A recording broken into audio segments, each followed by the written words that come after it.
जय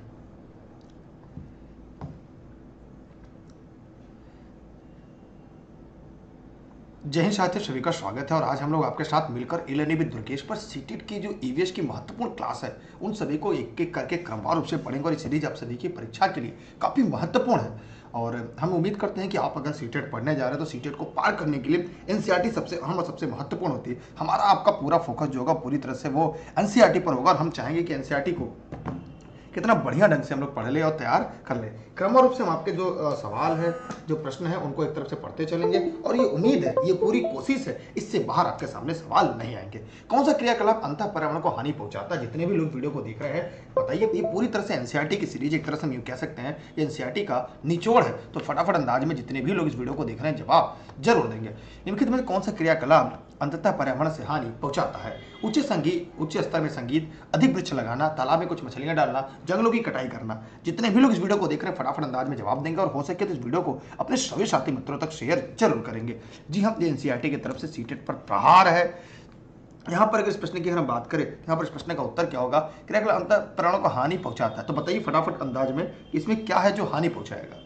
सभी लोग बताइए। यहाँ पर इस प्रश्न का उत्तर क्या होगा? डी। मैंने अगर हम जंगलों की कटाई करते हैं तो क्या करते हैं? हम किसी न किसी तरह से पर्यावरण की हानि पहुंचाते हैं। मतलब इस सवाल का जो सही उत्तर होगा वो आपका डी हो जाएगा। इसी के साथ हम बढ़ते हैं एक और अगले सवाल की तरफ, एक और अगले प्रश्न की तरफ। अगला है प्रश्न आपके सामने, शायद आपको दिख रहा होगा कि पर्यावरण के माध्यम से शिक्षा का अर्थ है। सभी लोग जवाब जरूर देंगे। पर्यावरण के माध्यम से शिक्षा का अर्थ है अन्वेषण और संप्रेषण, कौशल का विकास, सीखने के एक संसाधन के रूप में पर्यावरण का उपयोग, शिक्षा में अपने परिवेश के बारे में गहन छानबीन की योग्यता विकसित करना, उपरोक्त सभी। यहाँ पे सवाल का उत्तर है ऑल ऑफ दिस। तो आप बताइए सवाल का आपके हिसाब से प्रश्न क्या होगा? जितने भी लोग इस वीडियो को देख रहे हैं प्रतिदिन अपने क्लास की टाइमिंग नोट कर लें और इसी समय आप लोग डेली लाइव आया करें, अपने सभी प्रश्नों को, सीरीज को पूरा तैयार करें। जी हाँ, अगर हम इस प्रश्न की हम बात करें तो पर्यावरण के माध्यम शिक्षा का अर्थ है अन्वेषण और संप्रेषण कौशल का विकास करना, ये सही है।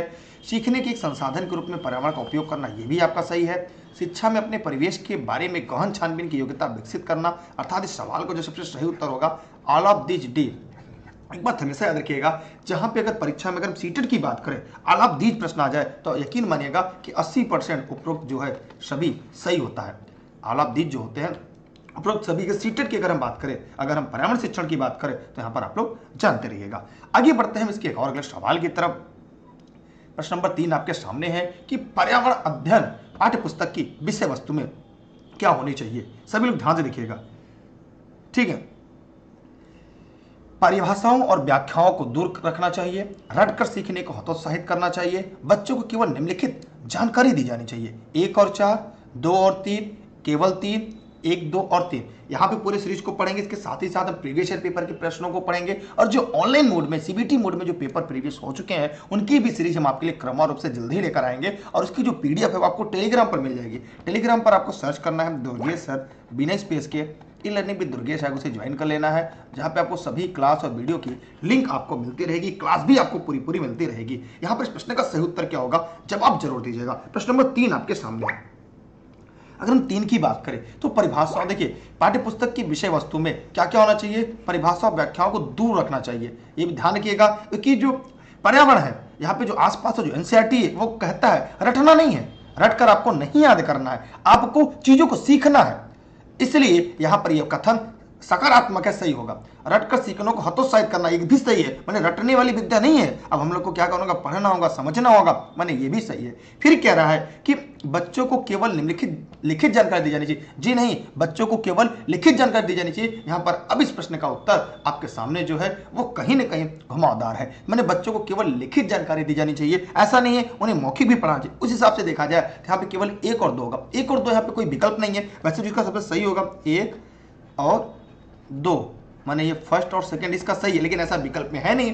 तो यहाँ पर इस हिसाब से सेकंड और थर्ड हो नहीं सकता। तो यहाँ पर हम इस आधार पे अगर प्रश्न नंबर 3 की बात करें तो इस आधार पर हम डी को चयन कर सकते हैं। वैसे इस प्रश्न का जो सही उत्तर होगा पहला और सेकंड ही होगा, ठीक है। यहाँ पर केवल यहाँ यही सही, लेकिन विकल्प एक आधार पर देखें तो इस प्रश्न का उत्तर आपके हिसाब से डी हो सकता है, क्योंकि हम प्रेजेंट ऑफ माइंड का प्रयोग करेंगे और सीटेट हमेशा प्रेजेंट ऑफ माइंड पर ही बात करता है और हम उसके आधार पर इस सवाल का उत्तर डी यहाँ पे लगाते हैं।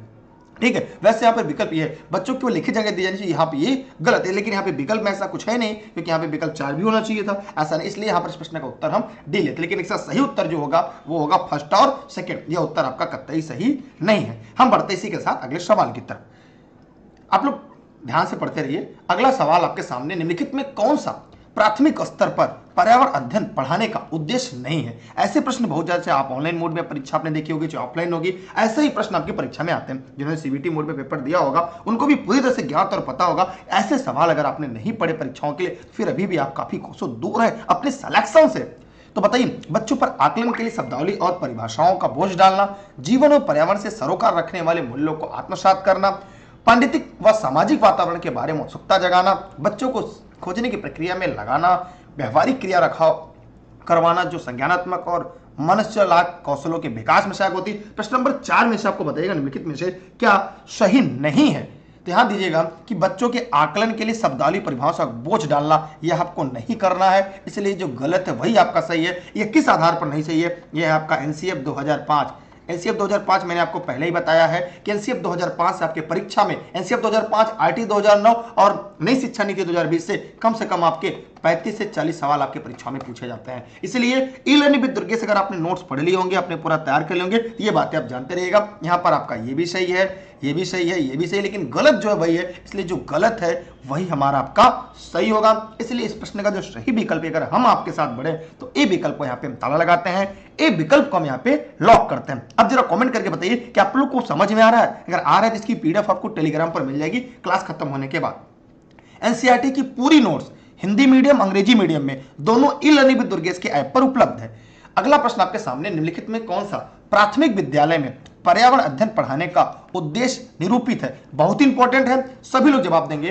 कौन सा प्राथमिक विद्यालय में पर्यावरण अध्ययन पढ़ाने का उद्देश्य निरूपित है? अपने ज्ञान का विस्तार करने के लिए बच्चों को सूचना देना, उन्हें कौन सी पुस्तकें पढ़नी चाहिए, विद्यालय में बच्चों के अनुभव को बाहरी दुनिया से जोड़ना, बच्चों को तकनीकी शब्दावली परिभाषाओं से परिचित कराना, पर्यावरण अध्ययन से संबंधित तकनीकी शब्दों का आकलन। अब प्रश्न नंबर 5 का देखते हैं। सबसे पहले सबसे सही कौन सा जवाब देता है कि प्राथमिक विद्यालय पर्यावरण पढ़ाने का उद्देश्य क्या है? सभी लोग जवाब देंगे। और आपने ई लर्निंग विद दुर्गेश के नोट्स पढ़े होंगे, एनसीईआरटी की बुक आपने पढ़ी होगी, तो सीटेट आपको पार होने से कोई रोक नहीं सकता, क्योंकि अब की बार सीटेट पार। जी हां, यहां पर अगर प्रश्न की बात करें, अगर इस प्रश्न के विकल्प की अगर हम बात करें तो यहां पर क्या होगा कि विद्यालय में बच्चों के अनुभव को बाहरी दुनिया से जोड़ना। आप कहेंगे सर ये कहां पे लिखा है? यह आपका, मैंने अभी जस्ट आपको बताया, यह आपके एनसीईएफ 2005 में, यह कहां पे है?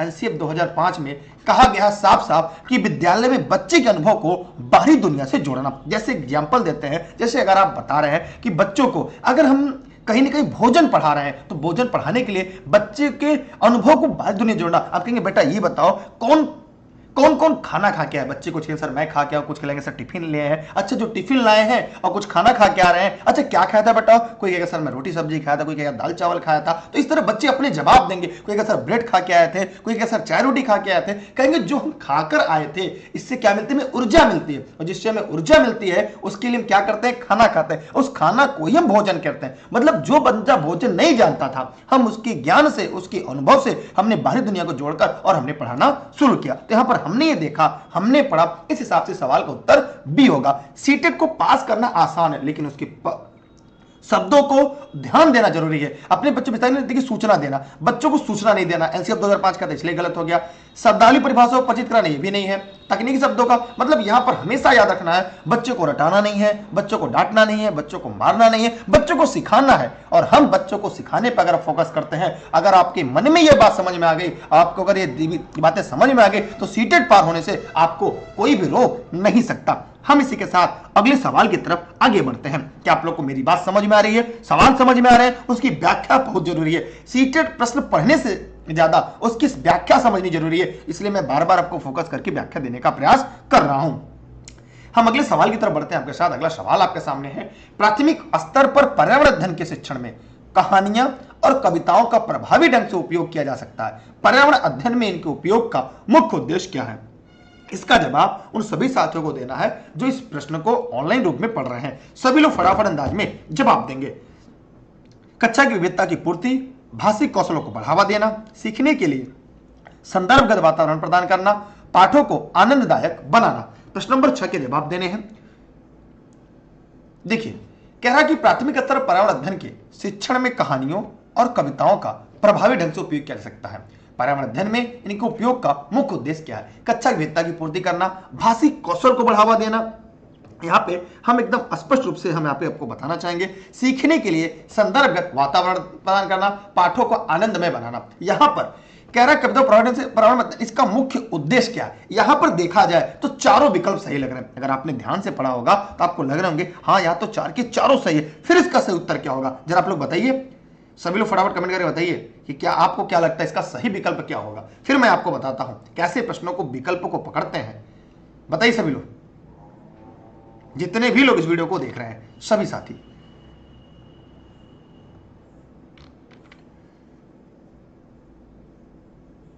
सभी साथी फटाफट कमेंट करके बताएंगे।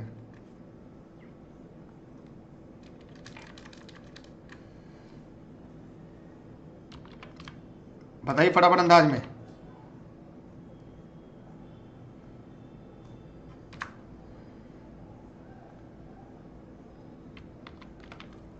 कमेंट करके जवाब दीजिएगा। वैसे मेरा काम ही है आपको पढ़ाना, समझाना। देखिए यहां पर क्या होगा, एकदम सही आप लोगों ने जवाब दिया है। हम आज की व्याख्या भी करते हैं। यहां पे क्या होगा, सीखने के लिए उन्हें संदर्भगत वातावरण प्रदान करना। जब हम जैसे हम कहानी पढ़ाते हैं, जैसे हम अगर कोई कहानी पढ़ा रहे हैं, कोई कविता पढ़ा रहे हैं, जैसे अगर पेड़ भी चलते होते कितने मजे हमारे होते, बांध तने में उनकी रस्सी हम जहां चाहते वहां ले जाते। मतलब इस तरह की जो कहानी है आपकी, जो कविता, जैसे एक समय की बात है, एक खरगोश और कछुए में उनके लिए रेस का आयोजन किया गया। कछुआ और खरगोश की रेस शुरू होने थी, ढेर सारे लोग जमा थे और पूरे लोगों के बीच में बीचों बीच खरगोश और कछुए की रेस शुरू होती। मतलब कहानी में जो उतार चढ़ाव आता है तो बच्चा अपने आप को कहानी में महसूस करता है, कविताओं में महसूस करता है, और उसके साथ साथ उसके जो संदर्भगत वातावरण होते हैं उसमें सीखने का प्रयास करता है। उससे क्या क्या फायदा होता है? उससे कक्षा की विविधतापूर्ण मिलती है, बच्चों में भाषा कौशल का विकास होता है, बच्चों में पाठ को आनंद बनाया जाता है, बच्चों के लिए पाठ को आनंद बनाया जा सकता है। इसलिए हम सभी ने देखा कि जो कविता होती है, जो कहानी होती है, उसका उद्देश्य यहां पर क्या होगा? सी होगा। और इसकी पूर्ति जो होती है उसके तीन अन्य जो विकल्प हैं वो, इसलिए इस प्रश्न का जो सबसे सही, जो सबसे सटीक उत्तर होगा वो आपका सी है। क्या आप लोग को समझ में आ गया? अगर आप लोग इस वीडियो को पढ़ रहे हैं तो कमेंट सेक्शन में कमेंट करके हमें जरूर बताइएगा। हम इसी के साथ बढ़ते हैं एक और अगले सवाल की तरफ, एक और अगले प्रश्न की तरफ। अगला है आपके सामने प्रश्न नंबर 7 कि प्राथमिक स्तर पर पर्यावरण अध्ययन पढ़ाने के लिए निम्नलिखित में कौन सा पहलू सबसे महत्वपूर्ण होना चाहिए? सभी है लेकिन सबसे ज्यादा महत्वपूर्ण कौन सा होना चाहिए? अब आपको इसका जवाब देना चाहिए। सभी लोग फटाफट कमेंट करके बताएं। जितने भी लोग इस वीडियो को देख रहे हैं फटाफट कमेंट करके बताइए। जितने भी लोग इस वीडियो को यहां पर देख रहे हैं सभी साथी कमेंट सेक्शन में जाएंगे और कमेंट करके बताएंगे। वीडियो को अपने सभी साथी मित्रों को शेयर कर दीजिएगा। अब देखिए, अगर हम प्रश्न नंबर 7 की अगर हम बात करें तो यहां पर ज्यादातर लोगों ने जवाब भी दिए हैं। जी हाँ, यहां पर क्या होगा? क्रियाकलाप संचालित करना तथा कौशलों का विकास करना, सीखने वालों को प्राकृतिक और सामाजिक सांस्कृतिक पर्यावरण से जोड़ना, आकलन में सफलता प्राप्त करना, ये तो गलत हो गया। विज्ञान के आधारभूत संकल्पनाओं और धारणाओं को समझना। यहां पर अगर इस प्रश्न की हम बात करें कि प्राथमिक स्तर पर जो पर्यावरण होते हैं, जो 1 से लेकर 5 तक के बच्चों के लिए होता है, जहां पर एनसीएफ 2005 में के हिसाब से जो आसपास पर्यावरण चलती है कक्षा 3 से लेकर 5 तक के बीच में, वह उसका उद्देश्य क्या होता है? सीखने वाले को प्राकृतिक, देखिए यहाँ पे टाइपिंग में थोड़ा सा एरर है क्योंकि फॉन्ट अलग अलग होते हैं, प्राकृतिक और सामाजिक सांस्कृतिक पर्यावरण से जोड़ना। अर्थात सवाल का जो सबसे सही उत्तर होगा वो आपका बी है। वैसे विज्ञान आधारभूत संकल्पना जोड़ना ये जूनियरी कक्षाओं के लिए हो सकता है। आकलन में सफलता प्राप्त, यहाँ पे तो एकदम गलत है। क्रियाकलाप संचालित करना, कौशलों का विकास करना, यह भी गलत है। मतलब यहाँ पे बी और डी में अगर देखा जाए तो सबसे सही उत्तर जो होगा वो आपका बी है। क्या आप लोगों को समझ में आ गया? जितने भी लोग इस वीडियो को यहां तक देख रहे हैं, हम इसी के साथ अगले सवाल की तरफ बढ़ते हैं। अगला है आपके सामने कि प्राथमिक कक्षाओं में पर्यावरण अध्ययन के लिए निम्नलिखित में सभी सामान्य उपागमों का अनुपालन किया जाना, केवल इसे छोड़कर मूर्त से अमूर्त की तरफ, सरल से कठिन तरफ, स्थानीय से वैश्विक की तरफ, अमूर्त से मूर्त की तरफ। जितने भी लोग इस वीडियो को देख रहे हैं वे कमेंट सेक्शन में जाएंगे, कमेंट करके जवाब देंगे। सभी साथी कमेंट सेक्शन में जाएंगे और कमेंट करके बताएंगे। अब मुझे देखना है इस प्रश्न का सबसे सही उत्तर कौन देखा है। जितने भी लोग इस वीडियो को देख रहे हैं फटाफट कमेंट करके बताइएगा। देखिए यहां पर अगर देखा जाए कहीं ना कहीं चारों विकल्प सही है। इन चारों में से अगर आपको देखा जाए कि समानुपागमों को किन्हें छोड़कर, एक बार आप कमेंट सेक्शन में कमेंट करके बताइएगा, मूर्त से अमूर्त की तरफ, जैसे जो बच्चा देखता है, जो बच्चा सीखता है, जो बच्चा पढ़ता है, यहां पे ये भी सही है, सरल से कठिन में सही अमूर्त। लेकिन यहां पर अगर देखा जाए तो ये डी कम सही है और सी ज्यादा सही है, लेकिन विकल्प के हिसाब से देखा जाए तो यहां पे सी गलत है। क्योंकि हमने देखा है कि अगर प्रश्न नंबर हम 8 की बात करें, ठीक है, तो यहां पर अगर इस प्रश्न की अगर हम बात करें, यहां से प्रश्न जो आपके सामने दिया गया है, इसके हिसाब से सबसे सही उत्तर क्या होगा? डी, जो गलत होगा, लेकिन यही सही है। तो यहां पर आपको यह ध्यान रखना होगा, क्योंकि हम आसपास बच्चों के, उनके आसपास की दुनिया से बाहरी दुनिया को जोड़ना, तो क्या करना है? स्थानीय से वैश्विक को जोड़ना। ये तो सही हो गया, गलत था वही सही है, लेकिन अमूर्त से मूर्त की तरफ ले चलना, क्योंकि जो बच्चा जानता है नहीं उससे हम उसके ज्ञान की तरफ कैसे ले जा सकते हैं। लेकिन यह भी अगर देखा जाए तो यह भी कहीं ना कहीं प्राथमिक शिक्षा में है, इसलिए यहां पर देखा जाए सबसे सही उत्तर जो होगा वो आपका सी होगा। डी भी सही है, सी, इन दोनों में अगर देखा जाए तो सी आपके ज्यादा अंक देने के लिए है। मेरी बात को समझने का प्रयास करिए, क्योंकि परीक्षा में सीटेट में ऐसे विकल्प आते हैं, अगर आपने ऑनलाइन मोड में परीक्षा दी होगी आपको भली भांति याद होगा, या अगर आपने पहली बार परीक्षा देने जा रहे हैं तो भी आपको याद होगा, या ऑफलाइन मोड में दिया होगा आपको पता होगा, ऐसे सवाल परीक्षा में आते हैं। मैं चारों के मतलब समझा देता हूं, अगर आप कमेंट करें कि तो मैं आपको चारों के मतलब भी समझा दे रहा हूं। जैसे मूर्त से अमूर्त की तरफ, जैसे अब बच्चा देख रहा है पंखा चल रहा है, अब उस बच्चे से खाली ये कहना है, बेटा ये बताओ पंखा कैसे चलता है? क्या सर बटन से चलता है, कोई कहेगा सर लाइन से चलता है, कोई कहेगा सर हाथ से होंकते हैं चलता है। तो अलग अलग तरह के बच्चे अलग अलग तरह से जवाब देते हैं। मैंने जो बच्चा देखा है उसी में जवाब देता है। सरल से कठिन की तरफ हमें उसे कोई चीज पढ़ाना होता है, हम क्या करते हैं? उसे सरल से कठिन की तरफ पढ़ाते हैं, उसे परिभाषाएं नहीं रटाते हैं। स्थानीय से वैश्विक, स्थानीय से वैश्विक का मतलब यह है कि हम कहते हैं बेटा ये बताओ घर कैसे बनता है, तो बच्चा अपने आसपास जो देखता है उसी के आधार पर विवेचना करता है कि सर घर ऐसे बनता है, पहले गड्ढा खोदा जाता है, उसकी नींव भरी जाती है, उसमें ईंट लगते हैं, उसके बाद घर बड़ा बनता है, 1 तल्ला 2 तल्ला 3 तल्ला, और इसी तरह अच्छा विदेशों में कैसे घर बनते होंगे, बच्चा ऐसे ही बनते हैं। माने स्थानीय से वैश्विक भी होगा। लेकिन अमूर्त से मूर्त क्या है? माने जो बच्चा देखा नहीं है उसकी कल्पना करना। जैसे हम उससे कह जाए अगर आपके पास 5 आम हो, मैं 3 आम और दे देता हूं, तो आपके पास कितने आम हो जाएंगे? मैंने उसको आम दिया नहीं है, अमूर्त सोच रहा है वो, तो कहेगा सर 8 आम। तो ये जो होगा अमूर्त से मूर्त की तरफ। लेकिन यहां पे कह रहा है कि पर्यावरण के लिए अगर देखा जाए तो यहां पर क्या होगा? सी, जो गलत है वही आपका सही है। इसलिए हम इस यहां पे 2 विकल्प आपके सामने लग रहे होंगे जो सही और गलत की टैली कर रहे हैं। इसी के साथ हम अगले सवाल की तरफ बढ़ते हैं। आपकी संख्या बढ़नी चाहिए, क्योंकि सीटेट में पर्यावरण में आपको क्या आता है इससे ज्यादा उसकी व्याख्या माने रखती है। मैं बार बार कहना चाहूंगा। मैं अगले सवाल की तरफ बढ़ता हूं।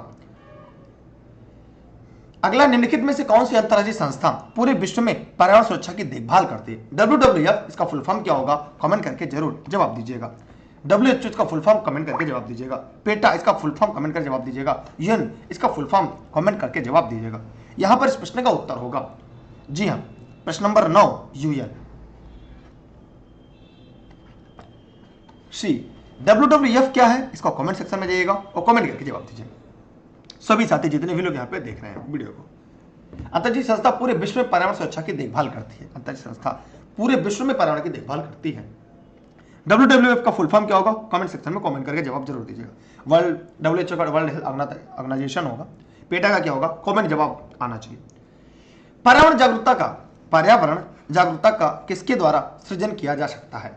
व्याख्यान द्वारा, क्षेत्रीय भ्रमण द्वारा, समूह वार्तालाप के द्वारा, अध्ययन के द्वारा। सभी लोग जवाब देंगे। इसके बाद हम अगले दिन पढ़ेंगे अगले प्रश्न के साथ, लेकिन प्रश्न नंबर 10 तक आप सबके जवाब आ जाने चाहिए। पर्यावरण जागरूकता किसके द्वारा होता है? देखिए आप लोग को मैं बार बार कहूंगा, टेलीग्राम पर आप सभी दुर्गेश सर सर्च करिएगा। जब दुर्गेश सर सर्च करेंगे, e learning with Durgesh sir, उसे ज्वाइन कर लीजिएगा, जहाँ पे सभी क्लास और नोट्स आप लोग को मिलती जाएगी। और सबसे बड़ी बात यह है, Facebook, Instagram, Twitter, YouTube, e learning with Durgesh है। और ऑनलाइन क्लास और नोट्स संबंध अगर कोई जानकारी चाहिए, इन नंबरों पर आप व्हाट्सएप करके जानकारी ले सकते हैं। घर बैठे सभी नोट्स प्राप्त कर सकते हैं। ये सभी क्लास आपके जनपद जौनपुर से लाइव चल रहे हैं। मेरे द्वारा सभी क्लास निःशुल्क, देश हित में, राष्ट्र हित में है। आज के लिए इतना ही। 10 प्रश्न पढ़ रहे हैं, कल से प्रश्न की संख्या बढ़ाएंगे। अगर आप लोग संख्या बढ़ाइए, सबको टाइम बता दीजिए। यहां पर देखिएगा, व्याख्यान द्वारा ये प्राथमिक के लिए है ही नहीं है। समूह वार्तालाप अध्ययन के द्वारा, अध्ययन भी नहीं है। सी और बी में क्या होगा? तो यहां पर एकदम सही आप लोगों ने बताया है, क्षेत्रीय भ्रमण के द्वारा। मतलब जैसे आपने देखा होगा बच्चों का टूर जाता है, टूर क्यों लेके जाया जाता है? उसका यही है कि पर्यावरण जागरूकता का इसके द्वारा सृजन किया जा सकता है। जैसे अगर हम बच्चों को बताना है घर कैसे बनता है, उसके लिए सबसे उपयुक्त विधि क्या होगी? अगर कहीं पे घर बन रहा हो वहां पे बच्चों को लेकर दिखा दीजिए, क्योंकि जो बच्चा देखता है, जो बच्चा सुनता है, वही उसको सीखता है। और इसलिए बच्चों को दिखाना, बच्चों को सुनाना सबसे ज्यादा अहम और सबसे ज्यादा जरूरी होती। जैसे आपने क्लास को पढ़ लिया, अगर आपने एनसीईआरटी पढ़ लिया, सीटेट को पार कर जाएंगे। इसीलिए सीटेट की जो कुंजी है वो आपकी एनसीईआरटी है, और हमारी क्लास पूरी तरह से एनसीईआरटी पैटर्न पर ही रहती है, चाहे आपकी नोट्स हो चाहे आपकी क्लास हो। यहां तक किसी के मन में कोई प्रश्न हो, कोई सवाल हो, तो आप कमेंट सेक्शन में कमेंट करके पूछ सकते हैं। वैसे अगर आप कहें तो मैं 5 सवाल और पढ़ा दूं, तो एक दिन में 15 सवाल लेके चलते हैं। आगे चलते ग्रामीण नंबर के सवाल की तरफ। पर्यावरण को बचाने के लिए चिपको आंदोलन में कौन सा राज्य जुड़ा? तो आप ये जानते हैं चिपको आंदोलन की जो शुरुआत हुई थी उस समय, जिस समय हुई थी उस समय उत्तर प्रदेश था, लेकिन अगर विकल्प में उत्तराखंड भी हो तो यहां पर इस प्रश्न का जो सही विकल्प होगा वह है आपका उत्तराखंड। आज सवाल का जवाब क्या होगा? सी। माने इस विकल्प का जो प्रश्न है उसे हम क्या करेंगे? सी को लॉक करेंगे। अगला सवाल आपके सामने फिर से कि पर्यावरण अध्ययन की पाठ्य पुस्तकों में कविताओं और कहानियों को शामिल करने का निम्नलिखित में से कौन सा उद्देश्य नहीं है? प्रश्न को ध्यान से पढ़िएगा, क्योंकि नहीं अगर आप नहीं पढ़ेंगे तो पूरा सवाल आपका गलत हो जाएगा। इसलिए मैं सबसे बार बार ये कहूंगा कि नहीं है वाले जो कॉन्सेप्ट है उसे पूरी ईमानदारी के साथ पढ़ लीजिए। सभी लोग ध्यान से पढ़िए, अगर प्रश्न अगर पढ़ने में त्रुटि होगी उत्तर तो त्रुटिपूर्ण आएगा। शिक्षार्थियों में कल्पनाशीलता और सृजनात्मक योग्यता को बढ़ावा देना, विषय में रुचि का विकास करना, नित्य और एकरस विषय वस्तु में बदलाव करना, शिक्षार्थियों को आनंद और मजा उपलब्ध कराना। तो प्रश्न नंबर 12 आपके लिए क्या होगा? क्या सही नहीं है? देखिए यहां पे देखेंगे शिक्षार्थियों में कल्पनाशीलता, सृजनात्मकता, योग्यता को बढ़ाना। जब कहानी कविता सुनाते हैं बच्चे के अंदर कल्पनाशील होता है, उसके अंदर सोचने की क्षमता का विकास होता है, सृजनात्मक बच्चा होता है। विषय में रुचि का विकास करना, बच्चों में क्या होती है? जो रुचि होती है उसका विकास हो। जैसे कभी के प्रश्न सीटेट का पूछा जा चुका है कि लंच के बाद अगर आप कविता पढ़ा रहे हैं बच्चों को, खाली इसका उद्देश्य क्या है? इसका उद्देश्य है कि बच्चों में आप रुचि का विकास करना चाहते हैं ताकि पाठ के अंदर उसकी रुचि आए। नित्य एकरस विषय उसमें बदलाव, जैसे लगातार बच्चा पढ़ रहा है, उब गया है, ऐसा सीटेट क्वेश्चन पूछा जा चुका है कि अगर बच्चा उब रहा है तो क्या करेंगे? उसके लिए अगर बच्चा उब रहा है बार बार अगर पढ़ाते समय, तो उसके लिए एक रस लाने के लिए, नित्य करने के लिए क्या करें? विषय वस्तु में बदलाव, ये भी सही है। आनंद और मजा, बच्चे मजा के लिए जाते हैं, खेल विधि है, उसके लिए शिक्षण विधि है, लेकिन यहाँ पर ये मजा नहीं, इसलिए यहाँ पे गलत होगा। और जो गलत है वही आपका सही होगा, अर्थात सवाल का जो सबसे सही उत्तर होगा वो आपका चौथा होगा। कितने लोग को विकल्प समझ में? देखिए मैंने आपको पहले बताया, सीटेट अगर आपको सिलेक्शन लेना है, सीटेट पार करना है, तो प्रश्न और प्रश्न के विकल्प इन दोनों को पूरे ध्यान के साथ पढ़ना एकदम आसान होता है। सीटेट आपने सीटेट के अगर नोट्स पूरे पढ़ेंगे लेनी विद दुर्गेश के, तो आपको सारे प्रश्न लग रहे होंगे हाँ यार ये तो यहां से हो जाएगा। आगे देखते हैं, अगला सवाल आपके सामने है कि पर्यावरण अध्ययन की एक अच्छी पाठ्य पुस्तक बच्चों के प्रति सही, जीवन के प्रति सही और विषय के प्रति सही होना चाहिए। पाठ्यचर्या की निम्नलिखित विशेषताओं में से कौन सी उपयुक्त आवश्यकता को पूरा नहीं करती? प्रश्न को पूरा पढ़िए, जब तक आप पूरा नहीं पढ़ेंगे तब तक इसके कॉन्सेप्ट समझ में नहीं आएंगे। आप मुझे कमेंट करके बताइए इस प्रश्न का सही उत्तर क्या होगा। यह शब्दावली परिभाषा पर अधिक बल देती है, यह भय और पूर्वाग्रह से मुक्त होने का मूल्य को बढ़ावा देती है। यह विषय को एक सामाजिक प्रक्रम के रूप में देखने के लिए शिक्षार्थी हेतु तो आवश्यक है। यह शिक्षण अधिगम प्रक्रिया पर अधिक बल देती है। यहां पर ध्यान दीजिएगा, यह शिक्षण अधिगम प्रक्रिया बल देती, जी हाँ, मैंने पर्यावरण अध्ययन की एक अच्छी पाठ्यचर्या को बच्चों के प्रति, सही जीवन के प्रति और सही विषय के प्रति सही होना। जैसे मेरी क्लास अगर आप पढ़ रहे हैं तो आपका सिलेक्शन होना तय है और अच्छे स्कोर के साथ, मतलब यह शिक्षण अधिगम प्रक्रिया पर अधिक बल देती है, ये भी सही है। यह विषय को एक सामाजिक प्रक्रम के रूप में देखने के लिए शिक्षार्थियों तो आवश्यक है, ये भी सही है। यह भय और पूर्वाग्रह से मुक्त होने को बल को बढ़ा देती है, ये भी सही है। यह शब्दावली परिभाषा जी नहीं, यह शब्दावली परिभाषा बल नहीं, इसलिए जो गलत है वही आपका सही है। इसलिए इस प्रश्न का उत्तर ए, जो गलत है वो सही है, क्योंकि याद करना, रटना, शब्दावली ये सब नहीं है। एनसीएफ दो किसके आधार पर आपके मन में आएगा? सर ये कहां मिलेगा? हमें एनसीएफ 2005 मिलेगा। कहां पे मिलेगा? एनसीएफ 2005 में। तो आप बताइए जो गलत है वही यहां पर सही है, क्योंकि पूछा निम्नलिखित में कौन सा सही नहीं है। हम अगले सवाल की तरफ बढ़ते हैं आपके साथ। पर्यावरण की परिभाषा क्या है? जितने भी लोग देख रहे हैं यह सवाल आपकी परीक्षा में पूछा जा चुका है कि पर्यावरण की परिभाषा क्या है। एबायोटिक एवं बायोटिक घटक, समुद्र तल के नीचे पृथ्वी पृष्ठ में चीजें जो हमें घेरती हैं। तो आप लोग बताइए फटाफट कमेंट करके 14 नंबर के सवाल का उत्तर क्या होगा। पर्यावरण परिधर आवरण, माने पर्यावरण दो शब्दों से मिलकर बना जो चारों तरफ घेरा, अर्थात इस सवाल का उत्तर क्या होगा? कमेंट सेक्शन में जवाब दीजिएगा। जी हाँ, एकदम सही आपने बताया। चीजें जो हमको घेरती हैं, और उसके पर्यावरण के दो घटक हैं। ये क्या है? पर्यावरण के घटक। ये है पर्यावरण के घटक। लेकिन इस सवाल का जो उत्तर होगा वो है आपका सी, कि चीजें जो हमको घेरती है, माने परिधन आवरण, ये दो शब्दों से मिलकर बना है ना, परिधन आवरण, यही हो गया ना पर्यावरण, माने जो चीजें हमको घेरती। इस हिसाब से प्रश्न का उत्तर क्या होगा? सी। और अगर पूछेगा पर्यावरण कितने घटक हैं, तो यहाँ पे इस प्रश्न के उत्तर क्या होंगे? ए होगा। लेकिन अब कुछ लोग इसका उत्तर ए भी लगा रहे हैं, लेकिन यहाँ पे पर्यावरण की परिभाषा क्या है? ये दो घटकों से मिलकर बना है, जो है जैविक और अजैविक घटक। लेकिन इस हिसाब से देखा जाए परिभाषा, तो चीजें हमको घेरती हैं, तो क्या होगा? यहाँ पे देखिए परिधन आवरण। समझ में आया सबको? अगले सवाल की तरफ बढ़ते हैं। अब आपकी क्लास की टाइमिंग पता है, क्लास की टाइमिंग भी सौरभ सर आपको कमेंट करके बता देंगे, और आप लोग डेली समय से क्लास में जुड़िएगा। इंस्टाग्राम पर इलेनी विद दुर्गेश, ट्विटर इलेनी विद दुर्गेश। पर्यावरण शिक्षा का महत्व है पर्यावरण के बारे में जानकारी या कुशलता विकसित करना, पर्यावरण प्रदूषण को रोकना, पर्यावरण के संकट को पहचानना, पर्यावरण तकनीकी का विकास करना। प्रश्न नंबर 15 का सही उत्तर क्या होगा? कमेंट सेक्शन में जाइएगा और कमेंट करके बताइएगा। डेली क्लास इसी समय आपके लिए लाइव चलती है, और मैं फिर से कहूंगा टेलीग्राम पर आप सब दुर्गेश सर सर्च करके ई लर्निंग विद दुर्गेश से जुड़िएगा, जहां सभी क्लास नोट्स मिल जाएंगे। प्ले स्टोर से आज ही ई लर्निंग विद दुर्गेश का ऐप इंस्टॉल करिएगा, आज ही। जी हाँ, यहाँ पर इस प्रश्न का उत्तर क्या होगा? पर्यावरण शिक्षा का महत्व क्या है? पर्यावरण तकनीकी विकास, पर्यावरण संकट को बचाना, पर्यावरण के बारे में जानकारी और कुशलता विकसित करना। यहाँ पर पर्यावरण शिक्षा का महत्व यही है कि पर्यावरण के बारे में जागरूक होना, उनकी जानकारी होना, कुशलता विकसित करना। जब ये चीजें हो जाएंगी तो आपको ये पता है प्रदूषण कैसे होता है, इसे कैसे रोकना है, पर्यावरण के संकट को कैसे पहचानना है, पर्यावरण विकास क्या, मतलब जब तक इसका महत्व नहीं पता होगा तब तक ये विकल्प नहीं होंगे। इसलिए इस प्रश्न का उत्तर ए होगा। ये निःशुल्क क्लास मेरे द्वारा लर्निंग विद दुर्गेश पर लाइव चलते हैं। आज का आखिरी सवाल था। प्रतिदिन हम इसी समय आपके लिए लाइव होंगे, और एनसीईआरटी के सभी नोट्स आपके लिए उपलब्ध हैं। आप चाहें तो घर बैठे प्राप्त कर सकते हैं, और ई लर्निंग विद दुर्गेश के ऐप पे एनसीईआरटी की 6 से लेकर 12 तक के सभी नोट्स हिंदी और इंग्लिश मीडियम में उपलब्ध हैं। ये नोट्स ओल्ड और न्यू एनसीईआरटी को मिलाकर बने। अगर आप भी ई लर्निंग विद दुर्गेश के एनसीईआरटी नोट्स पढ़ना चाहते हैं, तो आज ही ई लर्निंग विद दुर्गेश का ऐप प्ले स्टोर से डाउनलोड करें और सारे नोट्स को पढ़कर खुद के भी अपना नोट्स बनाइए। आप सभी का thank you, best of luck, जय हिंद जय भारत। मिलते हैं एक और अगली क्लास के साथ, तब तक के लिए थैंक यू, जय हिंद जय भारत। हाँ, शेयर करिएगा, चैनल पर नए हैं सब्सक्राइब करके बेल आइकन दबाइएगा, अपने मोबाइल में टाइम अलार्म लगा के रखिएगा। हाँ, चलते हैं। क्या आप भी सरकारी शिक्षक बनने की तैयारी कर रहे हैं? क्या आप भी अब की बार टेट पार करने की तैयारी कर रहे हैं? चाहे कोई भी हो परीक्षा, अब TET, C TET, REET, MP TET आदि सभी राज्यों की परीक्षा के सिलेबस के आधार पर हम आपके लिए लाए हैं सारे विषयों की महत्वपूर्ण नोट्स।